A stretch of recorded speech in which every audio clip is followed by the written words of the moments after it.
I belong to, as Bill and Paula, who's in Bill? No, stay down.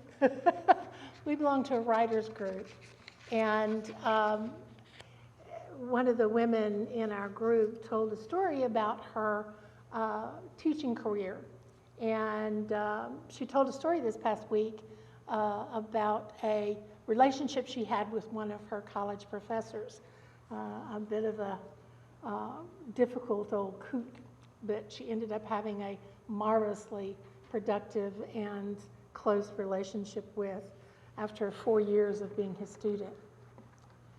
It reminded me of an experience I had with one of my professors in the very first semester of school. It was in my entry-level psychology class.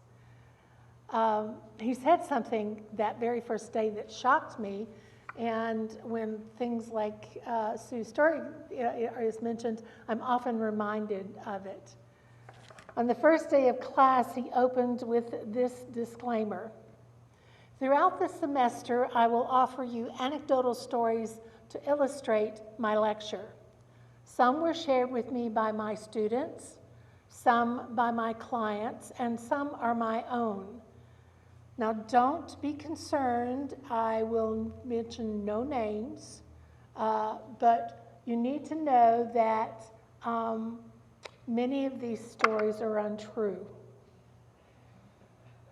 Theirs and my own. But I've told them so often that I've forgotten which parts are true and which parts are not. But never mind, it's an excellent example of what you will hear this semester." At this stage in my life, I know there are admittedly memories that I have constructed out of bits and pieces of real and imagined truths. Conjuring pieces that fill in details of the story is second nature to a storyteller, and I am a storyteller. I've been a storyteller all of my life. As a young girl, I was quite the liar. Occasionally, I share stories about this hiking trip that I went to in the Wind River Range in Wyoming. I will tell you that in the middle of the first day's climb, I developed plantar fasciitis in both of my feet. I could barely walk.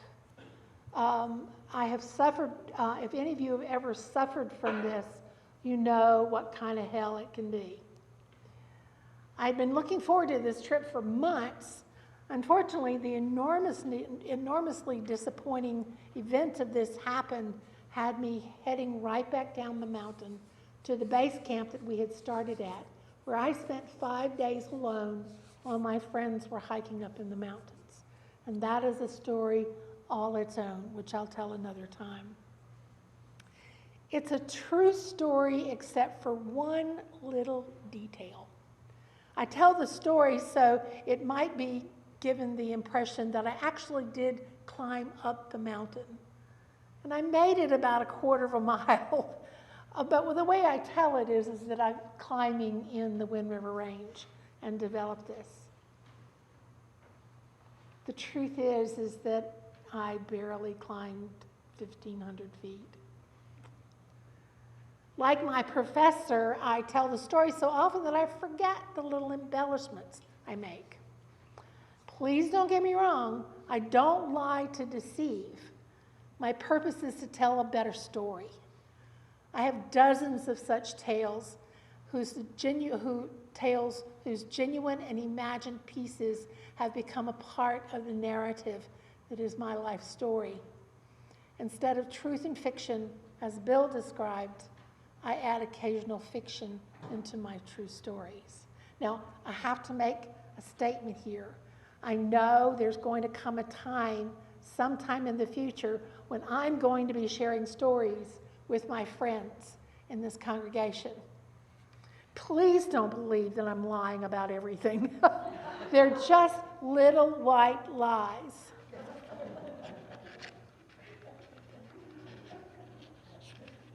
I come back to fiction in stories that we tell about ourselves. Before I close, But for now, I want to focus on the fiction we tell ourselves. Bill spoke about truth in fiction. Let's take that for a moment and flip it on its head and talk about fiction in truth. Fiction is a way that we seek to avoid speaking truth. It's a polite way of saying we lie politely. For most of us, they are little white lies. Now, I'm already admitted that I'm sometimes a little white liar teller, just to enhance the entertainment value of my stories. But I'm not the only liar in this room. I would like for you to turn and to look to the person to your left. They are a liar. Now look to the right. That's a liar, sitting right there beside you. And believe it or not, the person that is sitting in your chair is a liar.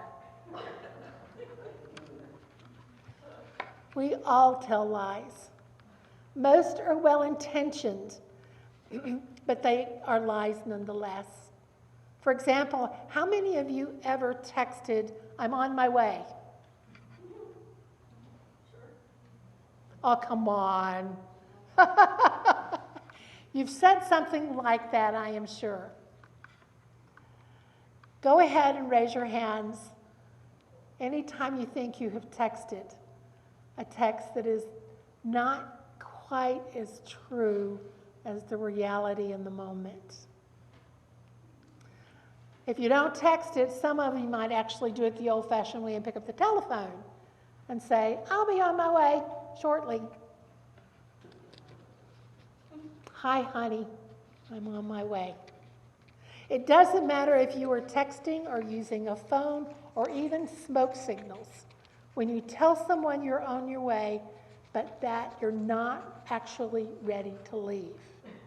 It's 5:15. You've got a few tidying things to do on your desk. You've got to organize the papers that you've been working on in the day. You put that in a stack on the top right-hand corner of your desk. You remember an email that you've got to send to your admin assistant about his progress on the Peterson campaign. And then you check your calendar to see what's on tap for tomorrow, and holy sugar, you've got the department heads meeting in the morning and you don't have your paperwork ready. So you start shoving those papers into a folder, and then you look at your smartwatch and say, "Oh my God, it's 6 o'clock. You got to get out of here." As you exit the building, you see Jeremy Tatum across the parking lot waving at you. You pretend you don't see him. Jump in the car and speed out of the parking lot. It's still 7 o'clock when you get home. You are late. You walk into the door and you know it's time to fess up. "Honey, I know I'm late. I ran into Jerry Tatum in the parking lot, and you know how hard it is to extricate yourself from that man when he starts talking." You don't want to upset your partner's feelings, so you tell a little white lie. In that last statement, you manage 3 dishonesties within the truth of your being late. Number 1, you ran into Jeremy in the parking lot when you actually ran away from Jeremy. That next line is, you know how hard it is to extricate. Since your partner has never met Jeremy and only knows him by the stories you tell her, then maybe you're stretching the truth a little bit. Jeremy doesn't know when to stop talking. That, too, is part of the fact that you've never told your wife anything about this Jeremy character. The falsehood is less in the component pieces of why you're late than it is in your attempt to place the blame on someone else. You compound your dishonesty by trying to garner sympathy for yourself because you had to deal with this annoyingly persistent coworker. Now, I have to be careful here. In conveying the previous scenario, I refer to the primary actor as you. When I set out to talk about stories, we tell ourselves, it was not my intention to accuse you of fabricating such stories. Indeed, not one of you, I am sure, would do such a thing. But studies tell us that just about every one of us tell lies. According to Psychology Today, people lie, and some lie more than most. One of the interesting things that I didn't include here is that men with beards lie less.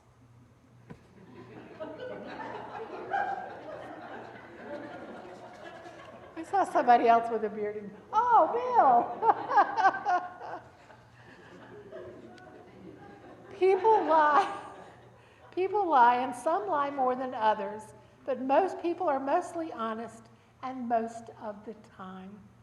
Studies support the notion that while the average person is entirely honest across the typical day, the majority of people, 95% by the way, cannot go an entire week without telling at least one lie. Despite this disheartening message that most people are liars, we can always take solace in the recognizing that most of the lies people tell are small white lies. So what is a white lie? While the definitions of white lies vary a bit in depending upon the source, most attach a defining criterion in terms. First, they indicate that a white lie, unlike what I call real lies or big lies or bad lies, are about relatively small and inconsequential matters. In addition, while lies are often described as harmless to others and serve to maintain polite social manners and courteousness. In 1741 article in the British publication Gentleman's Magazine, the author wrote, quote, "A certain lady of the highest quality made a judicious distinction between a white lie and a black lie. A white lie is that which is not intended to injure anybody in his fortune, interest, or reputation, but only to gratify a garrulous disposition or the itch of amusing people by telling them wonderful stories." So it seems that characterized white lies are being nothing more than harmless fibs told in the service of embellishing all tales. Now, I confess my habit is practicing this kind of white lie. But is every white lie benign? A poorly considered white lie in response to a painful question can do injury. Consider the age-old question, do I look fat in this dress? Most people will answer, no, darling, you look lovely. What the woman really wants to know is, do I look good? Why not simply reassure someone with a tiny lie and send her out into the world feeling more confident about herself? However, unless one commits to telling the truth in situations like this, one finds that exceptions to the principle of honesty begin to multiply. Very soon, you may find yourself behaving as most people do, quite effortlessly, shading the truth or even lying outright without thinking about it to a very high price. So what is truth? Perhaps she does not look fat in that dress, but it's the wrong dress. It's the wrong dress. It's the fault. It's the fault of the dress. Telling her the truth will allow her to find a more flattering outlook. It doesn't look as good on you as your blue dress. A white lie is simply a denial of these realities. It is a refusal to offer guidance. Even as much touchy subjects as lying seems a clear failure of friendship. By reassuring your friend about her appearance, you are not helping her to do what you think she should do in order to have her life, the life that she truly wants. If a loved one keeps asking a question that begs for a dishonest answer, it may be time to find out why the question is being asked. Inquire directly about what's behind the question. Are they having doubts? You can reassure someone that they can accept them completely you can accept them completely without reinforcing their possibly skewed self-image. What is real about white lies? What are the white lies that you tell? Anyone want to venture an answer? What is a white lie that you know you've told? Oh, we're all chickens. I'll let you percolate on that for a minute. We've all told white lies, and they're there. We may have to dig for them a little bit. The fact of the matter is we want to avoid the discomfort of telling the truth. That is one of the primary reasons behind telling white lies, is our own discomfort in telling the truth. You don't want to hurt the person's feelings, but you also don't want to be the deliverer of the bad news. I want to bring us back to our fourth principle that says the search for truth and meaning. Now, we add large weight to those words. We search for truth and meaning. I want to bring that down a little bit. We search for truth. When we succumb to the temptation of telling a little white lie, even a big black wide lie, what is important for us as Unitarian Universalists in the commitment we make to this principle is that we search for what lies behind that lie. Why did I tell it? Why did I say that? Why did I say something just to be nice? What does it say about that person? And what does it say about me? That is the search. Because in each opportunity that we have to learn from that experience, we grow. If we take the time to do the search for the truth that lies behind it.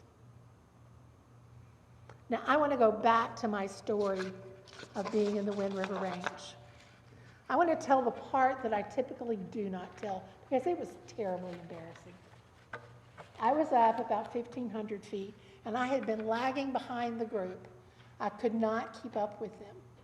And finally, they were happily hiking along, and they're used to me being the person coming up the rear because I like to do that. I like to kind of separate myself and just kind of walk along and experience the scenery and everything around me. Yeah. Experience everything around me. But suddenly somebody realized, all right, she is really far behind. And when they came back to find me, I was leaning up against this rock and explained to them about what was happening with my feet. And the embarrassing thing was two people, one had to take my pack and the other one had to take me to walk back down the mountain. Now, that's an embarrassing part to tell about the story, so I always leave it out. But that is the truth. And the truth is that I leave a section out, but I tell the rest of the truth. I went down. And it sounds very heroic that I went down all by myself. But the fact of the matter is, I was carried out. And that's the truth of the story. Thank you.